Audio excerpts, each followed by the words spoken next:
Bonjour à tous, je suis ravie de vous retrouver dans un nouveau numéro d'Isère Mag. Aujourd'hui, nous sommes à l'Alpe d'Huez. Alors non pas pour préparer la saison de ski, mais parce que la station de Loison accueille le congrès national des maires ruraux de France. Et ça tombe bien parce qu'on va parler de ruralité en mouvement. Dans un instant, je rejoindrai Cyril Madinier. Il est vice-président du département chargé de la ruralité.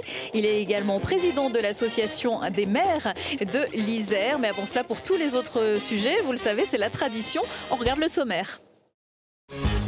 Pour que le berger n'ait plus peur du loup, le département a fait héliporter une cabane tout confort sur les prairies de Pravouta. Les ovins peuvent ainsi continuer à brouter la bonne herbe de l'alpage de Chartreuse et le gardien dormir à proximité pour intervenir en cas d'attaque de loup. Retour sur la rentrée des classes et cette année encore, l'Isère a décidé de chouchouter les collégiens et le porte-monnaie de leurs parents. Des repas toujours plus locaux et bio qui restent à 2 €. Et pour les sports, la culture et les loisirs, une carte tatou cadeau d'un montant de 60 €. Et puis l'Isère cultive la flamme pour les Jeux Olympiques de Paris. Pour faire vivre cette fête populaire, c'est un témoin de relais en bois de Chartreuse qui va traverser le département. Jusqu'à juillet 2024, il passera par plus de 90 communes entre les mains de membres des clubs sportifs isérois.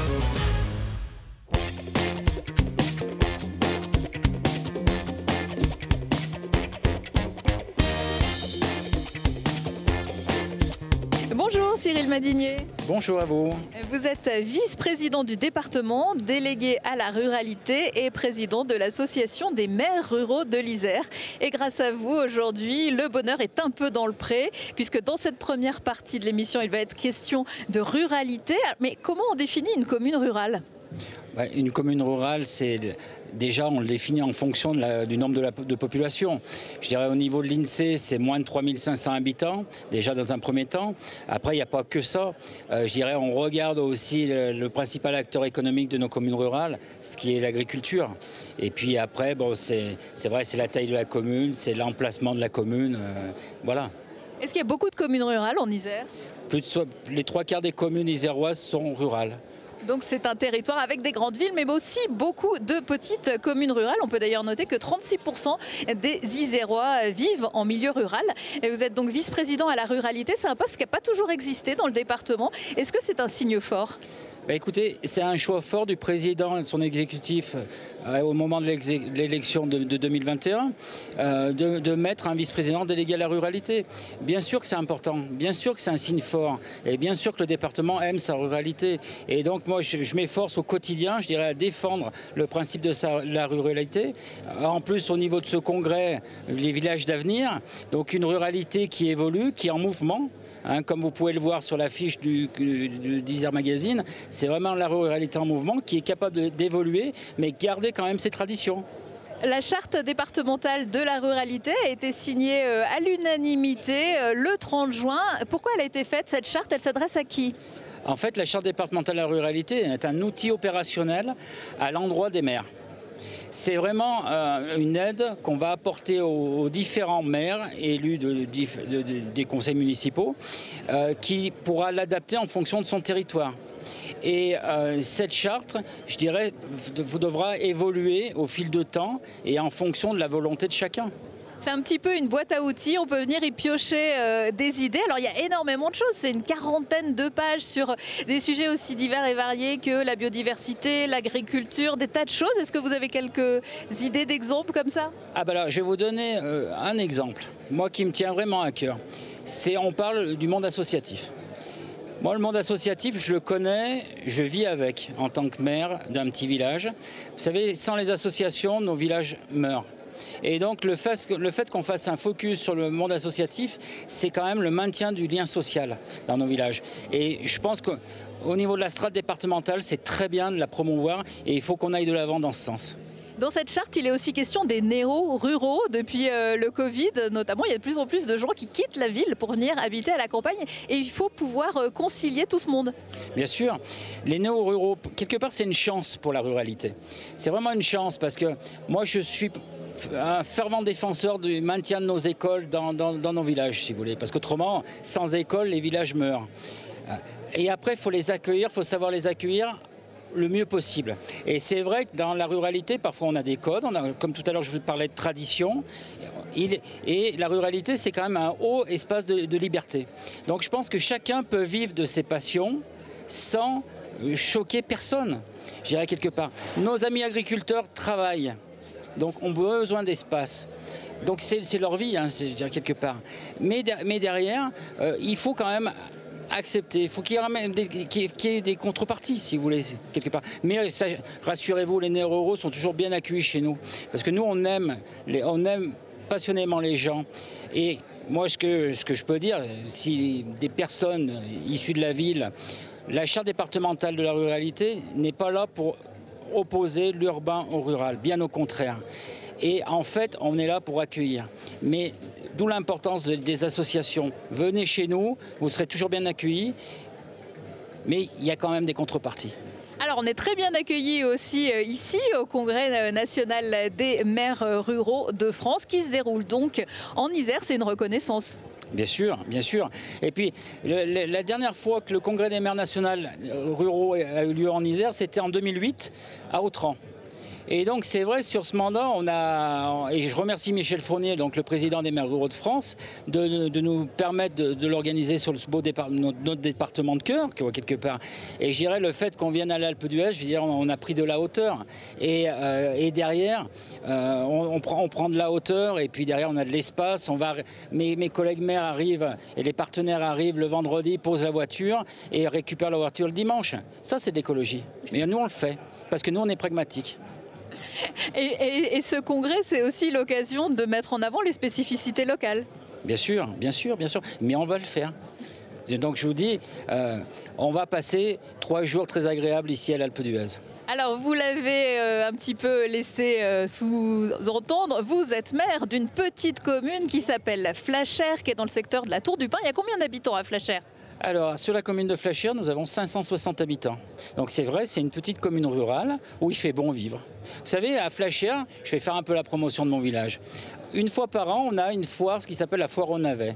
Et c'est le seul navet qui pousse sur la commune de Flachère.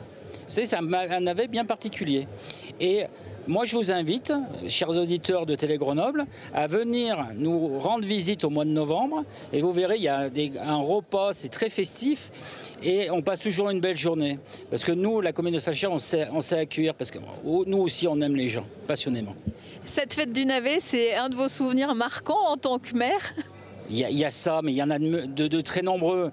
Moi, j'ai des souvenirs de manifestations qui génèrent énormément de monde, l'organisation, le nombre de bénévoles qui est avec nous. Vous savez, il y a plein de grands souvenirs qu'on garde. Après, c'est vrai que c'est des choses qu'on garde bien souvent en soi.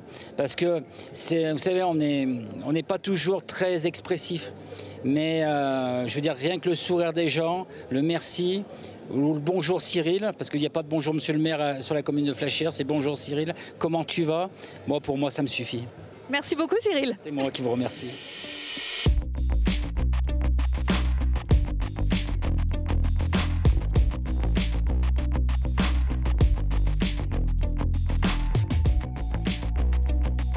Bonjour Madame la Ministre, merci beaucoup de nous accorder quelques instants ici à l'Alpe d'Huez. Dominique Faure, vous êtes ministre délégué auprès du ministre de l'Intérieur, chargé des collectivités territoriales et de la ruralité. Alors vous êtes ministre, auparavant cette thématique avait droit à un secrétariat d'État. Aujourd'hui un ministère, ça veut dire quelque chose ? Oui, ça a été effectivement une jolie surprise quand je suis rentrée au gouvernement en juillet 2022. Vous savez, j'étais maire d'une commune de 14 000 habitants, je suis devenue députée au printemps 2022 et effectivement, je suis devenue secrétaire d'État à la ruralité. Je suis élue d'une circonscription extrêmement rurale. Je suis audoise d'origine, l'Aude est extrêmement rurale aussi. Et donc, beaucoup de fierté d'être secrétaire d'État à la ruralité. J'ai travaillé évidemment beaucoup avec la MRF, qui réunit aujourd'hui de très nombreux maires ruraux. L'idée a été de porter ensemble un programme, un plan de politique publique qui vise à améliorer la qualité de vie de nos concitoyens dans nos villages, dans nos campagnes, dans nos montagnes, dans nos littoraux. Mais dans ces territoires, on peut reculer où le citoyen ressent quand même très souvent un sentiment de relégation. Donc oui, je suis devenue ministre déléguée en charge des collectivités territoriales, donc là, et de la ruralité. Donc j'ai gardé la ruralité et je suis maintenant en charge de toutes les tailles de collectivités. Je suis bien sûr toujours très attachée à la ruralité et aux communes de petite taille, mais j'étais par exemple avant-hier à Saint-Malo au journée de région de France. Ils sont 13, vous savez, nos présidents de région. Je vais aller au congrès de l'Assemblée des départements de France, je serai bien sûr au congrès de l'AMF. Toutes ces associations d'élus, vous savez, les maires et les élus locaux, ils tiennent notre République, ils tiennent notre démocratie. Donc je me dois, parce que c'est mon portefeuille ministériel, d'être à leur côté quand ils se réunissent pour travailler avec eux. Qu'est-ce que vous aviez envie de leur dire aujourd'hui à ces maires réunis à l'Alpe d'Huez ? Alors j'ai eu beaucoup de plaisir à leur présenter France Ruralité, surtout la composante qui s'appelle Village d'avenir, destinée à amener de l'ingénierie à ces maires, de l'ingénierie financière, de l'ingénierie technique, de l'ingénierie prospective. Vous savez, c'est de la méthode pour accompagner des élus qui souvent sont seuls. Ils sont avec leur équipe municipale, mais ils ont une secrétaire de mairie et ils n'ont pas trop de services pour les accompagner dans leurs réflexions, pour tout simplement porter des projets. Et donc, Village d'avenir, c'est quand même 100 chefs de projet que nous finançons, nous allons mettre en préfecture au service de tous ces villages. Alors les maires, ils étaient là pour vous écouter, vous étiez aussi là pour les écouter, vous avez échangé ensemble et c'est vrai qu'ils sont un petit peu inquiets malgré ce programme. Comment les rassurer ? Alors la vie est rude en ruralité et leurs habitants rencontrent des difficultés et cette perception que vous avez eue qu'effectivement ils ne sont pas encore confiants, elle est liée au fait que les profils que nous recrutons ne sont pas encore recrutés et ce travail très étroit avec les services déconcentrés de l'État sous la responsabilité de Monsieur le Préfet qu'ils vont devoir conduire, eh bien ils en attendent l'efficacité, le recrutement, le travail ensemble. Alors cette ingénierie, elle est gratuite et derrière on va amener 40% en financement de l'investissement. Et leur interrogation, vous l'avez vu, c'était comment on va faire pour aller chercher 20% du conseil départemental, 20% du conseil régional, pour avoir les 80% dont ils peuvent bénéficier de financement de leurs investissements. Donc il reste encore des inquiétudes à lever, mais bon, j'ai quand même senti une très bonne adhésion et un climat de confiance, parce que ça fait quand même 1 an que je travaille avec eux. Alors nous sommes ici au cœur de l'Isère. Le département a adopté il y a quelques mois une charte de la ruralité. C'est une espèce de boîte à outils pour les maires. Ça va dans le bon sens aussi. Il faut que tout le monde s'y mette, travaille en partenariat. J'ai félicité le président du conseil départemental que j'ai rencontré hier soir parce qu'effectivement j'ai découvert qu'il avait mis en place déjà pas mal d'outils au service de nos maires ruraux. Donc ça va aller assez vite en Isère. Ici on réunit les maires ruraux de partout en France, mais je suis très confiante sur le fait qu'ils vont pouvoir embarquer ce programme et que nos concitoyens vont voir des services de mobilité, vous savez, du dernier kilomètre, quand il n'y a plus de gare, quand il n'y a plus de train. C'est ça que France Ruralité va amener, c'est des solutions, c'est des médicobus quand on n'arrive pas à faire venir des médecins à l'année, ben c'est des bus dans lesquels c'est de la télémédecine, c'est sur des sujets de lutte contre le logement vacant. Je pense que tous les habitants se désolent de voir dans nos villages des volets fermés. On ne sait même plus à qui appartiennent ces maisons dans ces centres-bourgs de villages. Et donc, c'est tout ça que va amener France Ruralité Solutions. Et mon objectif, c'est que dans 3, 4, 6, 12 mois, nos concitoyens, les habitants de ces campagnes et de ces montagnes voient les effets bénéfiques de ce programme. Vous l'avez entendu, j'ai envie qu'il soit très interactif. On va être agile, les services de l'État, moi-même, avec les maires ruraux pour essayer de faire en sorte de pouvoir ajuster quand les programmes... vous savez, des fois, il y a un peu de sable dans les rouages et donc il va falloir être capable de réajuster pour, encore une fois, avoir le citoyen au cœur et essayer d'améliorer la qualité de vie de ceux qui sont les plus en difficulté. Merci beaucoup, Madame la Ministre. Merci. Avec plaisir.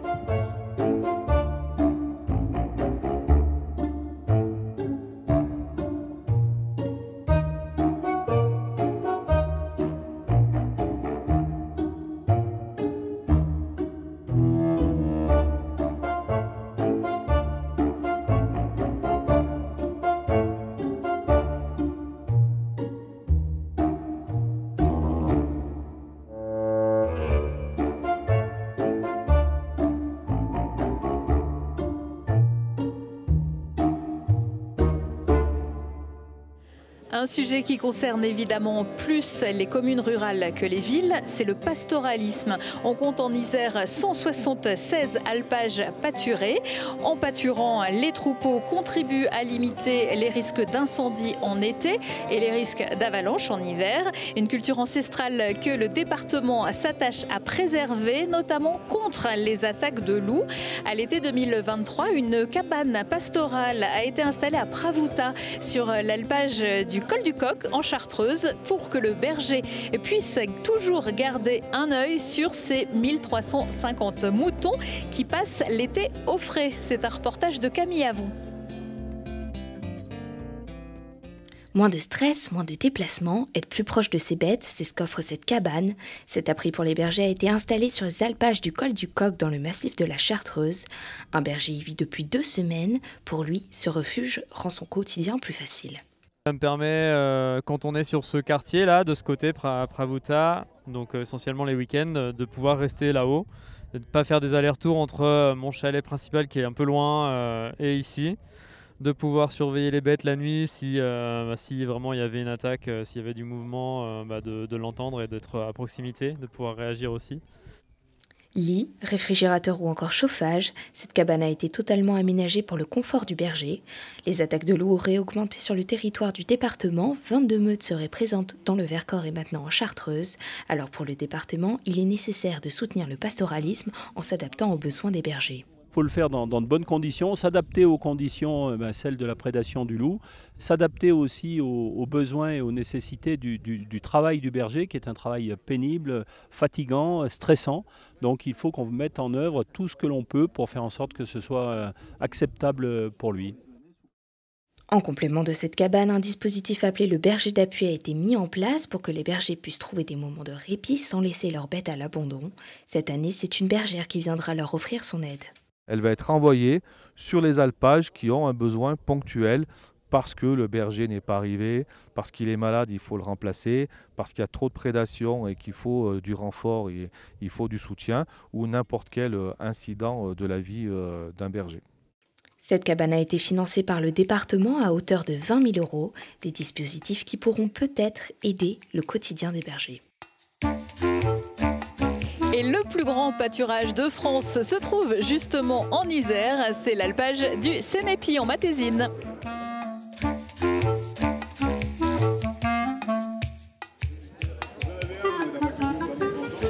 Une autre tradition qui revient chaque année en septembre, c'est la rentrée des classes. Tout au long de l'année, c'est une nouvelle aventure qui va s'écrire pour les collégiens dans l'un des 97 collèges publics du département de l'Isère. Le département qui intervient dans la construction et la gestion des collèges, le transport scolaire des élèves en situation de handicap, les loisirs et les sports et la restauration. Chaque jour, 37 500 repas sont préparés dans les 8 cuisines mutualisées. Avec cette année, un effort supplémentaire fait en faveur des produits locaux. Vous voyez qu'on y revient aux produits locaux et à la ruralité. Voyez le reportage de Lina Badreddine. C'est la rentrée dans les 97 collèges publics du département de l'Isère. Et pour que les familles puissent continuer à mettre du beurre dans les épinards, le repas à la cantine reste à 2 € par enfant. Avec une petite nouveauté pour cette reprise, désormais, un jour par semaine, tous les plats du menu seront obligatoirement composés de produits bio, locaux ou les deux. Ça leur permet aussi de découvrir les produits de notre région. Donc ils ont la chance de pouvoir manger des fromages du Vercors, de Chartreuse, de manger des fruits plutôt locaux, de la viande qui est produite par nos producteurs de l'Isère. Et puis aussi, ça met aussi en valeur le travail de nos cuisiniers, parce qu'aujourd'hui, leur cœur de métier, c'est la cuisine. Et travailler des produits de qualité, ça met en avant leur travail et leurs compétences et leurs qualifications. À la cuisine mutualisée d'Échirolles qui livre 5500 repas par jour, le taux de produits locaux, bio ou les deux, s'élève à 56%. Des repas plus qualitatifs et à 2 € pour tous, ça a un coût pour le département qui doit compenser le manque à gagner avec 9 millions d'euros. On les éduque au goût, On les éduque à mieux manger, à faire des choix importants aussi pour la planète. On parle beaucoup de la planète et parfois on voudrait orienter les habitudes alimentaires des enfants. Moi je crois que si on veut lutter contre le réchauffement climatique, il faut que les gens s'habituent à manger local. Mais il faut que ce local reste à un prix abordable. Alors c'est ce qu'on fait au niveau du collège puisque le département compense. Mais oui, le but il est là. Et pour ceux qui ne seraient pas encore rassasiés, autre nouveauté, la carte tatou d'une valeur de 60 € destinée à la culture et aux loisirs. À partir de la rentrée 2023, 10 € pourront être utilisés dans les librairies ou pour des places de spectacle et cinéma.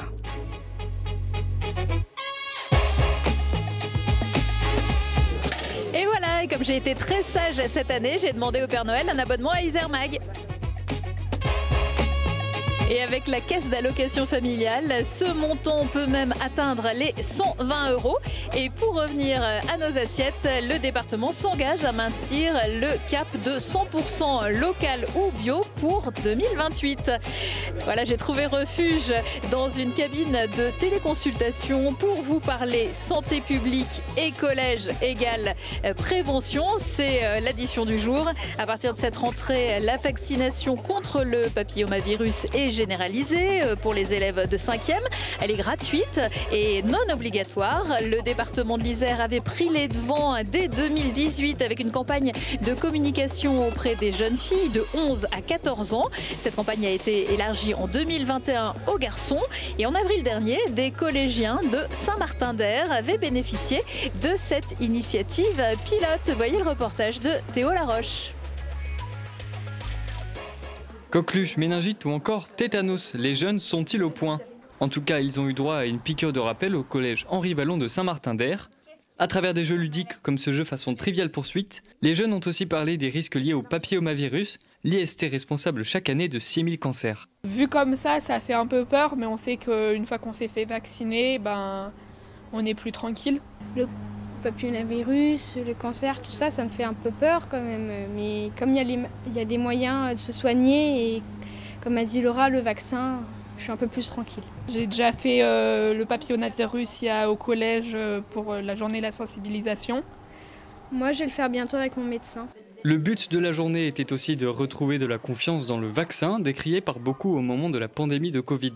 Participer à cette journée, c'est également participer à un effort d'éducation pour pouvoir réconcilier les élèves et leurs familles avec le principe vaccinal. La campagne de vaccination en tout genre est menée depuis 2018. En 2022, le département de l'Isère lui avait consacré 830 000 €, dont 150 000 pour le papillomavirus. En Isère, les résultats de la campagne sont satisfaisants car ils sont au-dessus de la moyenne nationale. En 2018, seuls 18% des collégiens étaient vaccinés. Aujourd'hui, nous sommes à près de 50%. Sur cette vaccination en particulier, il faut lever un certain nombre de tabous puisqu'on vaccine des jeunes entre 11 ans et 14 ans pour les protéger lors de leur premier rapport sexuel. Au cours de cette sensibilisation, les élèves peuvent se faire vacciner gratuitement. Aujourd'hui, 5 l'ont fait et seulement 1 pour le papillomavirus. Des chiffres insuffisants pour la direction de l'établissement qui admet un défi à relever. Le collège prévoit déjà de reproduire ce type de journée en espérant que la deuxième dose soit la bonne. On est sorti du Palais des Congrès pour profiter un peu de la belle vue et du soleil aujourd'hui à l'Alpe d'Huez. Il fallait juste rajouter une petite laine parce que l'ambiance commence à se rafraîchir et il y a du vent. Du froid, il y en avait évidemment en 1968 lors des Jeux Olympiques de Grenoble. L'Alpe d'Huez accueillait les épreuves de bobsleigh et les JO reviennent en Isère à l'occasion de Paris 2024. Le département lance le relais Terre de Jeux. La torche des Jeux de Paris ne passera pas en Isère, mais le département souhaite malgré tout faire vivre la flamme de l'aventure olympique en lançant son propre relais. Les Isérois sont friands bien sûr de sport et d'olympisme et nous ne pouvions pas les priver d'avoir un relais. C'est vrai que nous avons organisé le nôtre mais qui passera dans toutes les communes labellisées qui le souhaitent et c'était notre vœu d'associer le maximum d'Isérois dans ces moments festifs tout au long de l'année. Décerné depuis 2019, le label Terre de Jeux engage les communes à faire la promotion du sport et des Jeux Olympiques. Au total, en Isère, 95 collectivités ont été labellisées pour célébrer le sport. Certains athlètes isérois de haut niveau ont été invités à transmettre leurs expériences. On intervient beaucoup avec tous les différents ambassadeurs dans les collèges pour échanger sur notre vécu de sportif, sur nos expériences, sur tout ce que peut apporter le sport, pour essayer de motiver un petit peu ces jeunes à aller s'inscrire dans toutes les associations sportives qu'il peut y avoir autour de chez eux. Pour le lancement du relais Isère, 20 jeunes sportifs ont couru 9 km et ont transmis le témoin à 150 enfants. Transmettre, ça a toujours été quelque chose qui comptait pour moi, parce que le sport, ça permet d'inculquer plein de valeurs, voilà, donc c'est très important dès le plus jeune âge. Et du coup, de pouvoir faire un relais avec des plus jeunes et encore là, avec les jeunes de l'école d'athlétisme, c'est très sympa et ça permet de partager des choses. Après les communes de l'agglomération grenobloise, c'est le Grésivaudan qui recevra le témoin. Il traversera ensuite le département pendant 10 mois. La fin du relais Terre de Jeux est prévue le 26 juillet 2024 dans le parc du domaine départemental de Visil avec la diffusion en direct de la cérémonie des Jeux Olympiques. Mais avant cela, je vous propose de faire le point sur les temps forts de cette fin d'année en Isère. La foire de Grenoble illumine les allées d'Alpexpo du 3 au 13 novembre. Ne manquez pas d'aller faire un tour au village des Isérois. Le thème cette année, la pratique sportive pour tester le hockey sur glace grâce à la patinoire synthétique des Brûleurs de Loups ou encore le basket ou l'escrime. Et pour reprendre des forces, laissez-vous guider par le pôle agroalimentaire de l'Isère. Les produits Isère, on les retrouve aussi aux Mines, le marché d'intérêt national basé rue des Alliés à Grenoble. Célèbre cette année ses 60 ans, grossistes et producteurs s'y retrouvent chaque matin et peuvent aussi s'y fournir en fruits, légumes et autres produits locaux agréés Isère qui viendront agrémenter les rayons des supermarchés et magasins de proximité isérois. La Côte Saint-André prolonge le mythe et tient la note. Dans le prolongement du festival Berlioz qui a lieu tous les étés fin août, le musée Berlioz propose jusqu'à la fin de l'année une exposition consacrée au mythe de Faust qui a inspiré le musicien isérois pour créer l'une de ses œuvres les plus emblématiques et conçue comme une succession de scènes quasi cinématographiques.